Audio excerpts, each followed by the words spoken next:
Hello, and welcome to the Scott Mize Show, a podcast focused on body and hormone optimization and improvement for anyone who's looking to get jacked, build muscle, lose fat, improve their hormones, feel better, or improve their health. Here, I interview experts in lab work, hormones, bodybuilding, coaches, bodybuilders, and everyday people and senior executives who have improved their hormones and improved their body. Just a quick disclaimer before we get started. This podcast is for entertainment purposes only. Anything you hear should not be taken as medical advice. Please consult with your physician before making any changes to your diet, exercise, or supplementation protocols. This podcast is brought to you by Element Electrolytes. Element Lemonade is finally here. It's great for a hot summer day, workout, or just enjoying with a cold beverage at your desk. Check it out and get your free sample pack of their favorite flavors, along with any regular purchase when you use my custom link, which is drinklmnt.com/Scott Mize. The sample pack is great for anyone who's interested in trying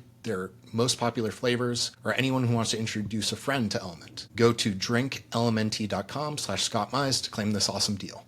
Now on to the show. All right, Paul Barnett is an IFBB pro bodybuilder, retired tech CEO, educator, coach, and good friend. Paul earned his pro card last year in the super heavyweight class at Masters Nationals, North Americans, should say, winning the overall in his age group as well. Paul transforms hundreds of clients, helping them achieve their fat loss and muscle gain goals. He also has a massive YouTube channel, a school membership site where he answers questions and hosts regular Q&As, and the Science of Anabolics and PEDs e-course. Welcome to the show, Paul. That was the best intro anybody's ever done for me.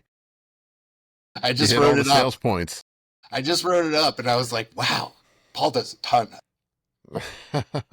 I have nothing else to promote, folks. That's everything. I guess we can finish up now.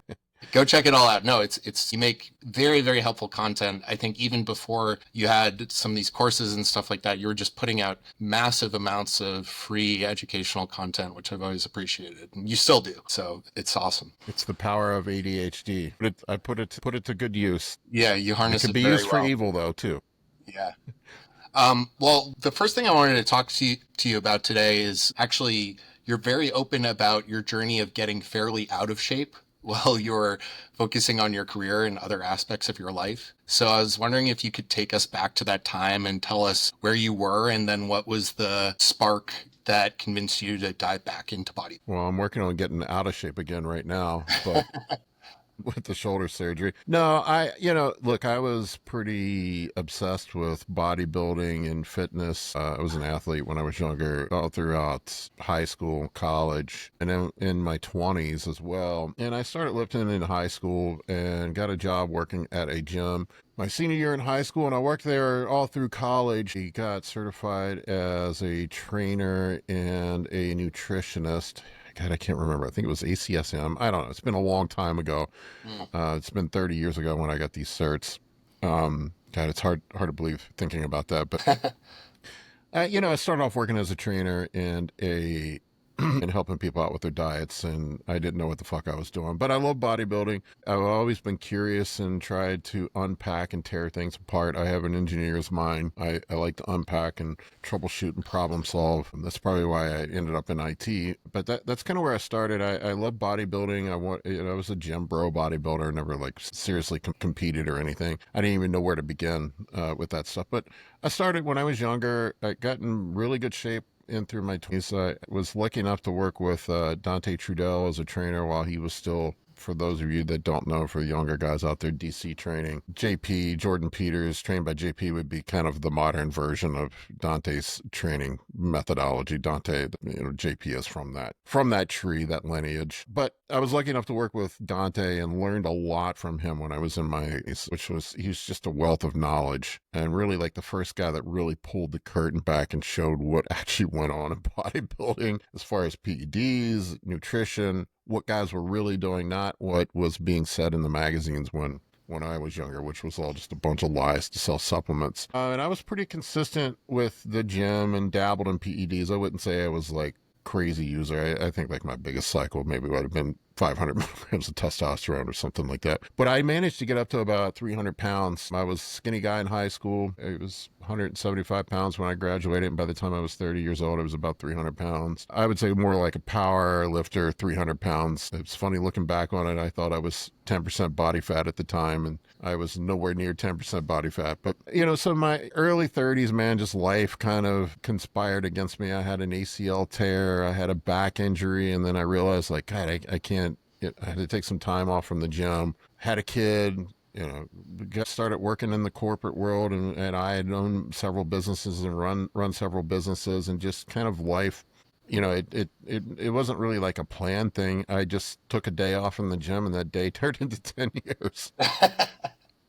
And I think that's a common story for a lot of guys. You know, they just hit a point where they just, I don't know, I kind of just hit the wall, and I'm like, where am I going to take this from here? I didn't think I could be a professional bodybuilder, although it was a dream. I didn't know what pathway there was for me to go forward with that. I did enjoy powerlifting and being strong. I was just a typical gym bro power builder kind of guy. And I took off and got miserably out of shape. I have my unique genetic gift is losing weight and getting fatter at the same time. That's my unique genetic gift. I lost weight and got fatter at the same time. It's not like I was completely inactive. I was still playing basketball and doing jujitsu and other stuff, but it just kind of got mushy. Typical dad bod stuff. And in my early 50s, I just kind of got, I don't know if you want to call it an existential crisis, midlife crisis, whatever, or maybe I just kind of had an awakening. I was miserable in my marriage. I was in a toxic relationship. I really had compromised a lot of things that I was passionate about in hopes of making my marriage survive, which was a mistake looking back on it. My, you know, not trying to disparage my ex-wife. Her and I still are friends and we talk, but she was not a fan of me going to the gym. And I think a lot of women aren't, especially women that aren't into fitness. She didn't like me going to the gym. It was time away from family. I should be home helping the kids, working, doing whatever, mowing the lawn, whatever dads do. And so I'm like, you know, maybe she's right. Maybe this is an irresponsible use of my time. I don't know.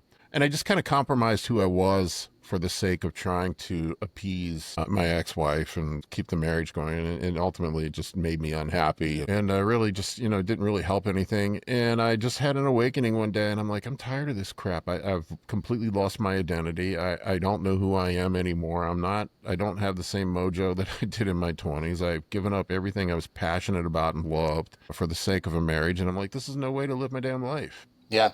And I, you know, separated from my ex-wife, got back into the gym and just kind of reclaimed my life. Got, you know, I love the gym, but I'm also passionate about business and being an entrepreneur too. And as you know, if you're passionate about business and making money and being an entrepreneur, that also is a huge commitment of time and sacrifice of time, and not always the best and healthy way to live your life if you want to have a good relationship. Or at the bare minimum, you have to be with somebody who understands that, who's also a success-minded person. And that's kind of where it was. I got back into the gym then, and I really had no intentions of competing at that point. I just wanted to get back in shape and be back around an environment that I loved. And I got bit by the bug again. I got bit by the bug again. I'm like, all right, I'm going to do a bodybuilding show and see how I do. I just, you know, a goal to work towards. I like having a goal that I'm grinding away at. I feel like I always need a purpose, something driving me forward. And I went out and embarrassed myself the first, I think I got 5th out of 6, something like that. It was, or 4th out of 5th. I don't remember what it was. It was bad. I looked bad. I was a victim of my own work ethic. I overworked myself. I over dieted. I got way too lean. Got down, you know, I'm almost 6'2". I got down to 185 pounds. I was basically a middleweight at 6'2" tall and looked like I escaped a forced labor camp when I got on stage. And I'm like, I'm not going to go out like this. I'm not going to let that be the last show that I do. And I committed myself to coming back and doing better. And then it was just a string of wins after that. I didn't even really consider getting a pro card being a possibility. And it just like, then I won a regional show, and then I did a national show, and I placed well at a national show. I won my weight class and was in the final call out for an overall. I don't know. They don't tell you your placements, but from where they had me, I would say I was in the top 3. And I knew I was close, and I'm like, I'm going to take another crack at it. And then I won the overall last year at Masters Nationals and won the super heavies and got my pro card, which was honestly, I had no intentions of doing. It just sort of happened. Yeah. It's crazy. It's an awesome journey. It's been really fun to follow. And I'm curious, when you're first getting back into it, like you're running this company, right? You're a high performing CEO. Yes, CEO. Yep. Got What about a what staff of 40, 50 people. Yeah, that's really impressive. What like strategies did you use to manage your time? Well, I guess becoming one of the most jacked 50-year-olds of all time. I mean, really, like everybody talks about bodybuilding being such a huge commitment. I mean, you're in the gym an hour and a half, 5 or 6 days a week. Yeah. And if you're efficient with your time and intelligent with your time, that's you should be working out that much anyway, probably, if you want to be healthy. I just made sure that my time was focused. It takes a little bit of time to meal prep, but really it's not. I think people spend as much time driving to go out to dinner as they do actually meal prepping. It's not so much the commitment, it's the reprioritization of how you spend your time. Yeah. And I think that's an area that where a lot of guys, or just a lot of people, they say they don't have time. No, that's not the issue. It's how you prioritize your time and where you're spending your time. To me, time is well, I always tell people time and relationships are the two most valuable assets in my life. Money, it does carry some importance. More money buys you time a lot of times, but it's people spend more time doom scrolling social media than they do what it would actually take to invest to be, to have some success in having a better physique. Yeah. It just really now contest prep is kind of all in, but Sure. it's not like you're a professional football player where you're spending 8 hours of practice and studying film all day long. It really is not, to me, it's not that big of a commitment, and you can fit it in your day. You just maybe have to skip the latest show on Netflix. You might need to scroll Instagram a little less. I mean, there's time there. Most people think they don't have time. They have plenty of time. Yeah. Yeah, I completely agree. I see it all the time. And I think also people, even that like hour and a half in the gym 5 days a week, like if you're just trying to get in the best shape of your life and, you've been grinding at this career and, you're a partner at a law firm or whatever, you don't even need that. Like you can add a lot of muscle doing pretty minimum training, like 3 days a week. Yeah, 3 or 4 days a week would probably be enough to really, you could really make some pretty significant, if you go at it hard. Yep. Yeah. Yeah. That's you the could key. probably, I mean, hell, I think Dorian Yates won the Mr. Olympia contest training 4 days a week. Yeah. Yeah. So it is possible. Yeah. Yeah. And, not everyone wants to be a bodybuilder. Some guys just want to lose 15 pounds and get some abs, maybe. One of my pet peeves is I don't have time. That just drives me nuts. Yeah. You have time. You just choose to spend it differently. Totally. Yeah. You have plenty of time when it comes to going out to eat the dinner, or plenty of time when it comes to binge watching a Netflix show. And it really, like, you can get yourself in pretty damn good shape if you can just carve out 10 hours a week. Yeah. And then that includes meal prep, cardio, working out, the whole 9 yards. I mean, it's not a huge commitment. Absolutely. Yeah. It's just getting yourself up off the couch. That's the biggest part. I mean, that's true with everything. That's true with business too. I used to see it all the time in business as well. I see, there are a couple people that I've seen in business that never have success. There are people that work hard, but they just are prioritizing where they're working incorrectly. They're putting their effort into the wrong things. Or there's also the guy that thinks he's going to do it by punching out at 5 o'clock. And it just doesn't work that way. Yeah. I had a conversation with one of my clients yesterday. It was like, I'm surprised you're answering my check-in on a Sunday. And I'm like, why would I not be? I mean, I work 7 days a week. I always have. It's not, and I do take it lighter on the weekends usually. But if you're prepping people, you got guys competing on the weekend. You're working. Yeah.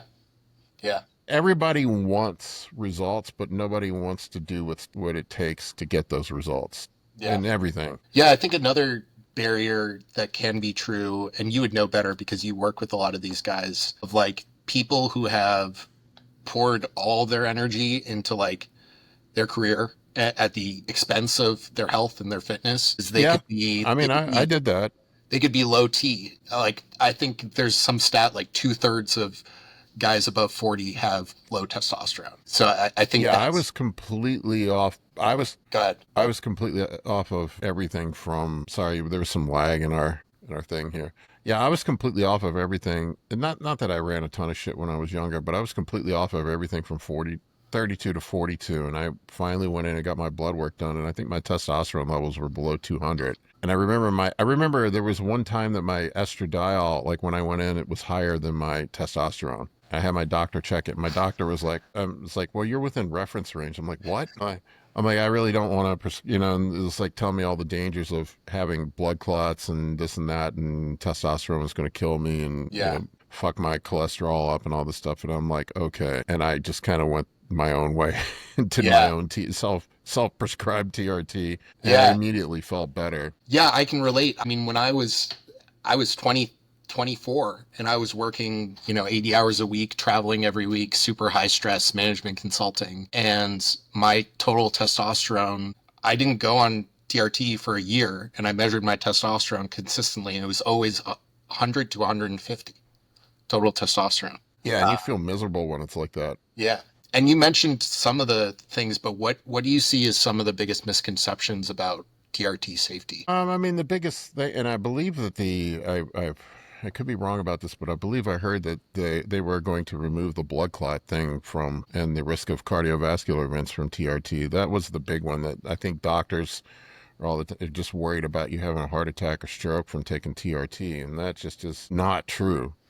Unless you have some sort of clotting disorder, and then you have to pay attention to your hemoglobin, hematocrit, and red blood cell count. But if anything, being on testosterone is going to improve your risk and profile for cardiovascular events. And in fact, I think a lot of people end up in a situation like I was in, where they're estrogen dominant. Their testosterone's really low, and we do know that high estrogen leads to increased clotting risk. High estrogen also increases risk of cancers such as colon cancer and prostate cancer. And then there's just the how you feel. You end up with, I think, a lot of guys, and I see this commonly with dudes I do consult calls with, that they are low testosterone, high estrogen, and they have erectile dysfunction, and they've been told that it's a circulation issue, and it's not. It's a hormonal issue. Yep. Now, you can force the situation with Cialis or Viagra or something like that, but that doesn't always work. I see dudes all the time that have estradiol that's through the roof and low testosterone, and then they can't get erections. They aren't sexually functioning. They're depressed. It's just all this milieu of other things that come along with. I'm not saying you got to go out and do bodybuilder doses, but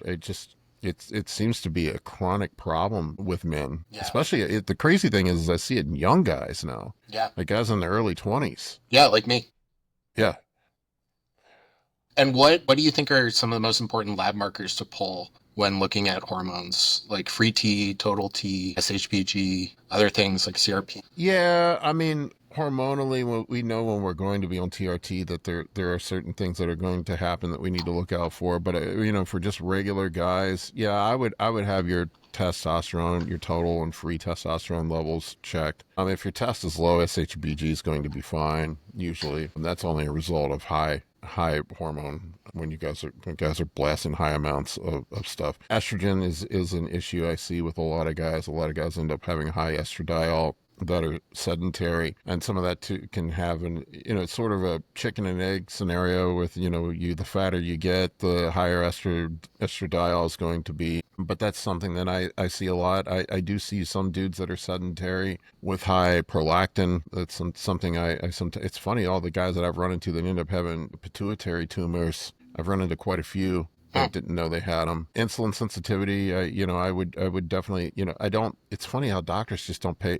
I'm a diabetic, and I was undiagnosed for years, and like they were just checking my blood sugar levels when I came in, and there's early warning signs of being diabetic that people don't check, such as fasting insulin levels, such as A1C. It's wild to me that A1C is just not part of a standard blood panel for, like, you have to request an A1C usually. Yeah. When you go, triglycerides being high is usually a canary in the coal mine that there's some sort of metabolic disorder going on. It's sort of this what I see as guys with low testosterone, high estrogen. They are in some state of metabolic disorder, whether or not it's there's some insulin resistance going on. Thyroid, I don't see thyroid issues as much in men as I do women. Women seem to be more prone to thyroid issues, but also something you may want to check as well. Make sure that your thyroid is functioning properly. And then once you're on the TRT, there's things that are going to you got to pay attention to, like hemoglobin, red blood cell counts, hematocrit. Those are typically the kind on lower dose TRT. Those are the things that are going to get skewed. Sometimes HDL,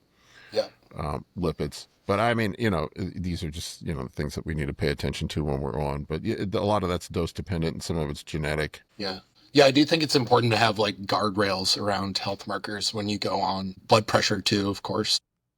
Yeah, blood pressure is another thing. Lipids, a lot of people are not. It's wild to me how many doctors do not check ApoB and ApoA. Like they just don't even look at it. Yeah. Like it's just not even a thing. It's wild to me. And I think there's just so many people that have skewed lipids, and it's just kind of the normal course of business. But yeah, I would say lipids are a big thing to pay attention to. Yeah. And when you have clients you're coaching, how do you think about framing the positioning of like terms of moving from optimizing lifestyle factors to considering TRT to moving to more advanced PEDs? Yeah, a lot of it's just it's whatever it seems like everybody who gets on TRT eventually wants to dip their toe in the pool. They want to go a little bit more and see what happens. And there's TRT plus, I call it, but where you run a little bit, you maybe go up into the super physiological range. I would consider anything up to potentially 300 milligrams a week, essentially replacement doses. At 300 is probably aggressive, but I would say 300 is kind of where you're getting into super physiological dosing of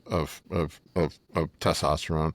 It seems like most TRT clinics top out around 200 milligrams is what I see currently. But from what I understand, the FDA is going to change their guidelines and up it to allowable up to 400 is what I've heard. Oh, that's good. Yeah, I don't know if that's true or not, but it really should be based on how you feel and what your blood work looks like. Definitely. But usually, if you want to dabble a little bit, I usually start with upping the testosterone a little bit and then maybe adding in a DHT-derived anabolic, a DHT-derived injectable anabolic. It seems like these TRT clinics want to throw Anavar in as the first option, but it's mostly because they can't prescribe the DHT-derived injectables. One would hope that primobolan would be allowed at some point. I would think it would be a better option than Anavar.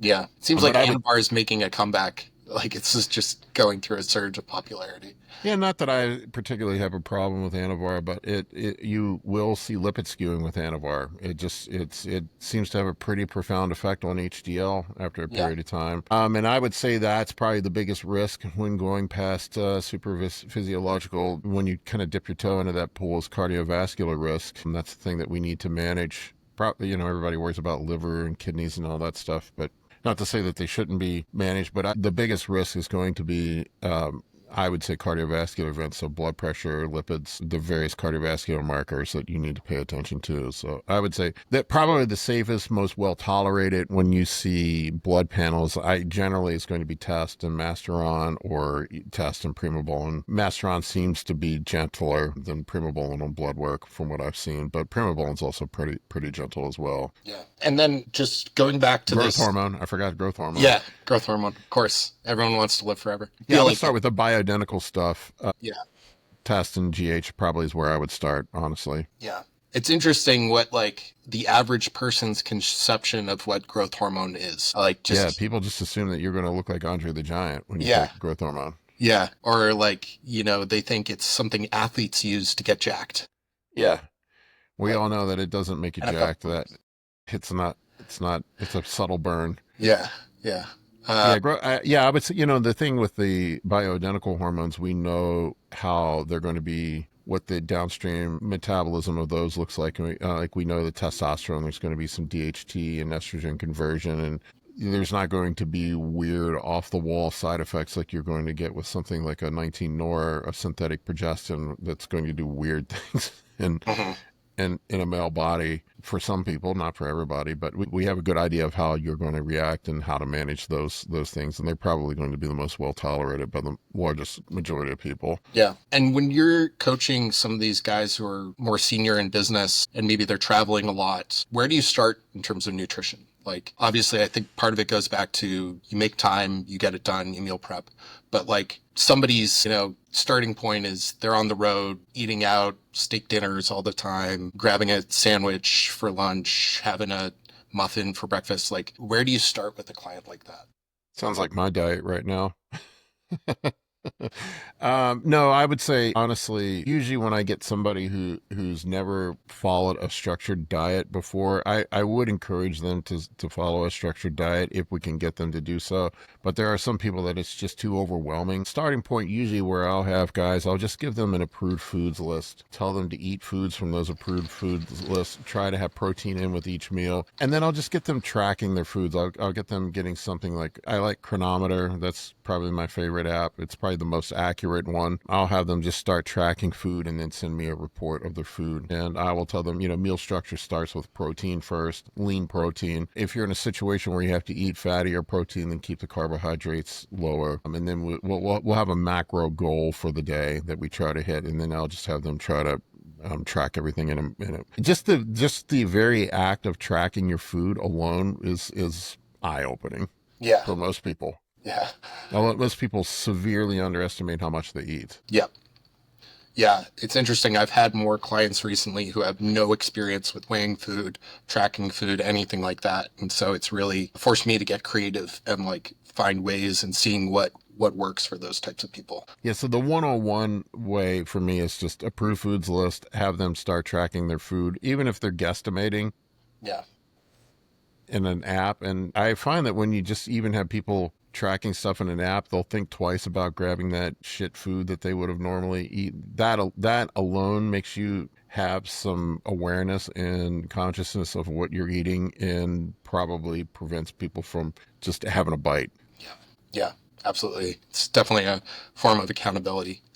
That's super interesting. Thanks. I'm really curious because I feel like a lot of coaches only coach young bodybuilders. And I feel like you've positioned yourself really well, that you cover the bodybuilders, but you're also like a face and someone who's been there for older guys. And you've also walked the walk with, running a business while doing this. So I wanted to understand how you think about some of those things and how you educate. Yeah, I would say probably maybe even more than half of my clients are just regular dudes. Yeah. I find that most guys when they come to me, they're ready to commit to counting, weighing and measuring food. I usually just give people macro-based diets. I'll give them a macro goal. I find that that's easier for them. And that way you can use an app and just say, here's your targets for the day. If you can follow the structure of with the way I have the meals laid out, that's going to be ideal. But if you can just hit your macro targets for the day, we're going to be close enough. My coach, he tells me be 90%, 100% of the time. And I think that's probably what we're striving for with most people. Yeah. Yeah. What do you think is, last question on this topic is, what do you think is a single habit that guys over 40 can adopt to build more muscle or lose fat, just get in better shape? Just go to the gym, really. that start there. And be mindful of what you put in your mouth. I mean, those are the two things. Really, the single biggest thing you can do to impact your health and how you look more than anything is diet. So I would say start at least being aware of what you eat.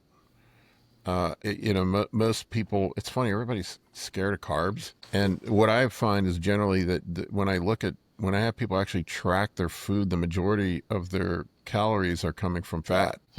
Yeah. Yeah, I think that's a huge thing, especially if they're eating out at restaurants. There's fat everywhere. Well, I mean, you think about it like, it's funny because people identify eating a cookie or a piece of cake as sugar, but when you actually look at the caloric breakdown of it, it's usually there's more, like I looked at a pint of Ben & Jerry's, there were more calories from fat than there was from the actual carbohydrates in the pint of Ben & Jerry's. Definitely, yeah. I think it was something like 75 grams of carbs and there was like 60 or 70 grams of fat in there. And there was, I don't remember. I'm just throwing arbitrary numbers out, but it was more than half of the calories in a pint of Ben & Jerry's came from fat. Yeah. Or you get like salad with the salad dressing or. Yeah. That's another thing too, man. People think they're eating healthy. I'm like, I ain't eating healthy. I don't understand why I'm not, all I eat is salads. And then when they put, when you actually look at it, there's 80 grams of fat from the ranch dressing that they dumped on it. Yeah, it's crazy. Yeah, yeah. I mean, and then the cheese, and then the bacon, and all the other shit that they put on the salad. And I'm like, bro, you would have been better off just eating McDonald's. Yeah, yeah.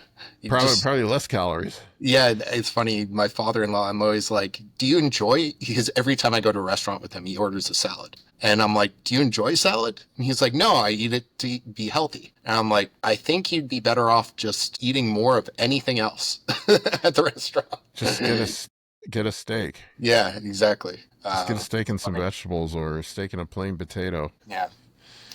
Well, I wanted to ask you about how it's going with you. How's the shoulder rehab been? I'm 7 weeks post surgery. Everything was fucked up. My labrum was torn. My supraspinatus was torn. Bicep tendon was torn. So Wow. really, the big part of it was getting the bicep tendon reattached. I mean, evidently the bicep tendon was the reason why everything else was messed up, because it was Mm, loose and dragging across all the other shit. And like I had partial tears of the labrum and supraspinatus from the bicep tendon dragging across it.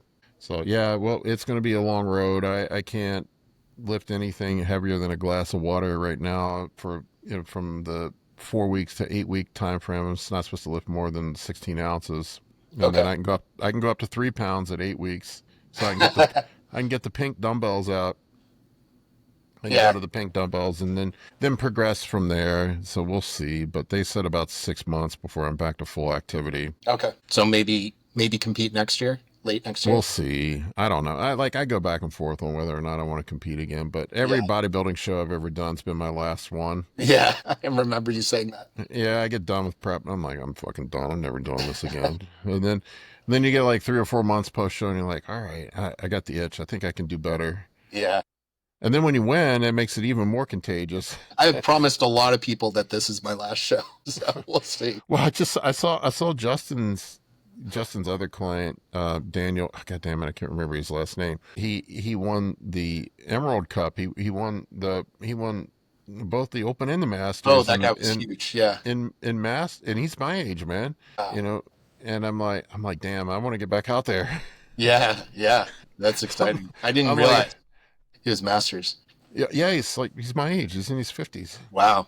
That's really Yeah, impressive. yeah. He won both. So I'm like, fuck. Maybe I should get back out there. And Yeah. I don't know.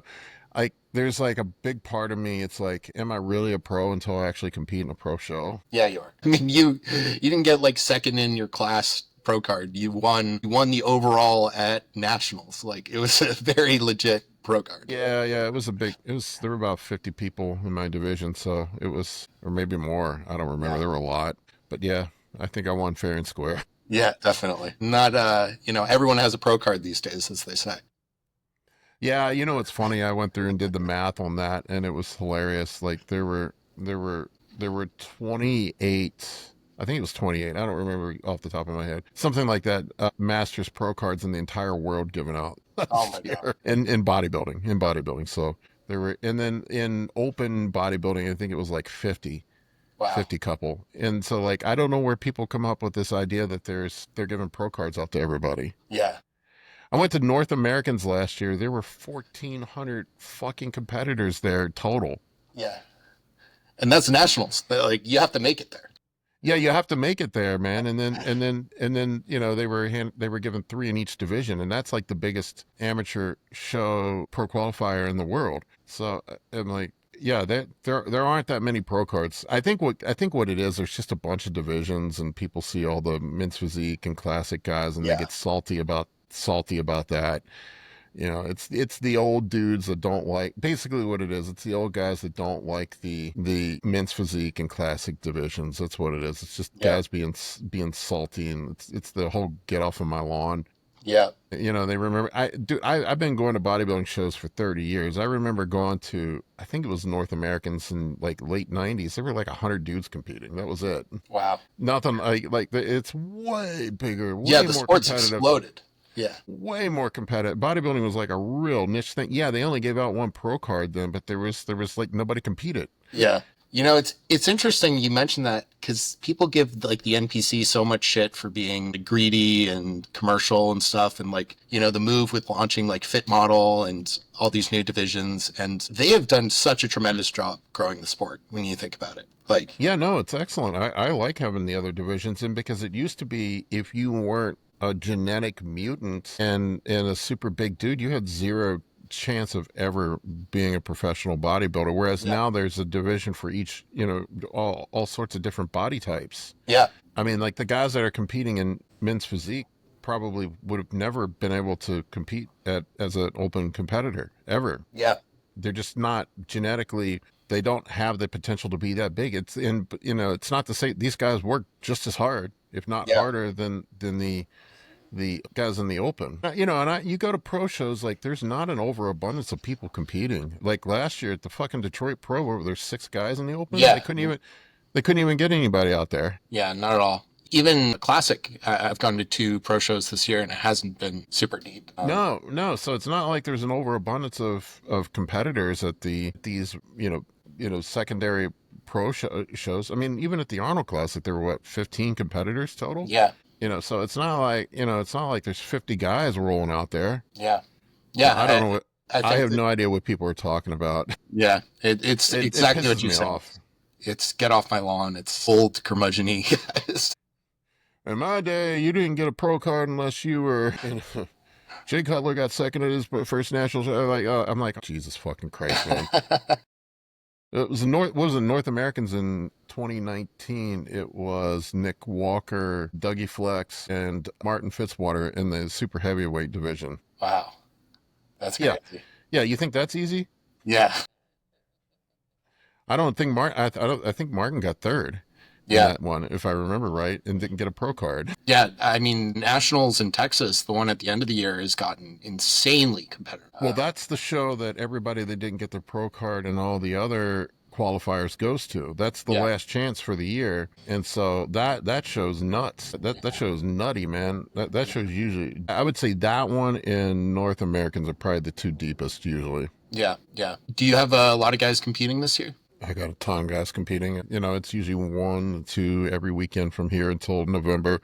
Just had 2 this weekend. Most of my guys are first-time competitors. Okay. I'd say the majority of, and I do a lot of Masters guys. I got a deep group going to the Masters Nationals this year. I think I have 7 guys. When is it? July 16th and 17th, 18th, 19th. Okay. It's 4 days. Got it. Yeah, so I got a pretty deep crew going there. We'll see. I think I got a guy competing in Junior Nationals coming up here in a couple weeks. I got another guy competing at North Americans. I got a couple people I think that could get pro cards. We'll see. Cool. Awesome. We'll see. I am doing a mentorship with AJ Sims currently. Oh, great. He's been helping me with some of my preps. I wanted to learn from him because I don't think, it's just my opinion, but I think he gets guys in the best condition. He peaks guys better than anybody else, I think. Yeah, he's definitely an expert at that. I know Tommy's learning a ton from him. Yeah, Tommy's in this group too. There's like 5 of us. Yeah. Tommy's in that group too. Yeah, it's interesting. AJ is so meticulous, man. Like every little detail. Like it's just like, down to everything, like down to sodium and potassium intake, everything is monitored and measured and weighed and controlled. They're very, very big on, and this is another area that I think a lot of guys screw up on prep. AJ's very big on managing fatigue and keeping guys from getting burned out towards the end of prep. And he's sort of it's kind of what I've been doing, and kind of the conclusion I came to is that you'll see 2 types of guys on a local stage. Usually the dude that's not in shape, which, that is what it is. And then there's the guy that just has driven himself into the dirt. I've been that guy, and it's easy as a coach to just say, eat less, do more cardio. But knowing the nuance of when to pull back and when to push, I think that's sort of the art of bodybuilding. I've heard Chris Aceto recently say that bodybuilding's an art, not a science. And that's really kind of the thing that I'm learning from AJ is that he likes to have guys ready early and then almost reverse into the show. Because when do guys always say they look the best? Week after the show. Week after the show, right? And so like his thought process, and I kind of came to the same conclusion myself. Why not just replicate that? Yeah. Yeah. Uh, I do think some people take it too far. They're like, you should be ready 4 weeks out. And I'm like, no, you should not be ready 4 weeks out. Well, it's a different approach from Justin, who I've worked with. It is still my coach. Justin's still my coach. I just wanted to learn from somebody different. Justin's thought process is it's like landing an aircraft on an aircraft carrier. We have to time it perfectly. You don't want to be ready too early. You don't want to be ready too late. You want to bring it in right on time. Justin is very aggressive with the carb up going into the shows. I mean, he's kind of a, I don't want to quote him on this, but he's more of a, I would say, sort of a fill and spill kind of guy. Yeah. Being aggressive with the carb up going into the show, which has worked well for me. But AJ's is a little different. His is more conservative, where you're just kind of making small changes going into the peak week. Nothing crazy. We slowly increase the food. That's what I like. Yeah, and I'm kind of leaning more towards that way because with the hyper aggressive carb ups, I have had a lot of digestive issues going into the shows. Yeah. And it is not fun having diarrhea on competition day. Yeah. That's what happened to me last year. That was not a fun situation. Yeah. I mean, digestion gets really rough at the end of prep with all the different compounds and stress. Yeah, it's going to be bad anyway. So Your stomach acid is just in the tank. Yeah, so like, AJ's approach is to sort of, I mean, he calls it rest and digest, but it's to kind of pull back, let your body, get cortisol a little bit lower, make sure digestion's improved, make sure rest is okay going into that peak week, and, actually pulling back training, cardio, PEDs, the whole 9 yards, putting a little more food in, but not going crazy with the food. Yeah, I love that approach. Yeah, and it's just kind of the slow, steady, easy, just basically reverse into the show. Yeah. Yeah, I think that's the way it should be done. You talk about it a lot on your channel, is like guys have a tendency to show up looking tired and overworked and like they've been beaten to death on show day. Yeah, no, like I said, you'll see the two types. You'll see the guy that looks like he lost a bet and signed up for the show last week. Yeah. And then the dude that has just driven himself into the dirt. Yeah. Yeah. Neither looks. I mean, yeah, very few people actually land it going into a local show. Yeah. I would say the majority, though, that I see are people that have just overworked themselves. Yeah. Yeah. You can tell. And there's a lot. It's funny because guys will be overworked from the prep, but they've not practiced or done any posing. Like it's wild. It's like they look terrible and then they can't pose on top of it. Yeah. I've seen that. Yeah. It's crazy. Like Yeah. they just started posing practice the week out from the show. Yeah, I can't imagine. I can't fathom it. Or there's this other thing I've heard now, which is I'm going to keep competing until I'm in shape. Never made sense to me. No, you just, after a while, the fatigue just mounts up and you just end up being worse. Yeah. Yeah, that's not a good approach either. Yeah. Well, I'm very excited to see your rehab journey and follow along with that. And also good luck to all the guys you have competing this year. That's really exciting. Maybe we'll run into each other at North Americans, hopefully. Yeah, I'll be there. Awesome. Yeah. Yeah, I'm going to be at North Americans, Masters, Nationals. I don't think I'm going to do the Olympia this year.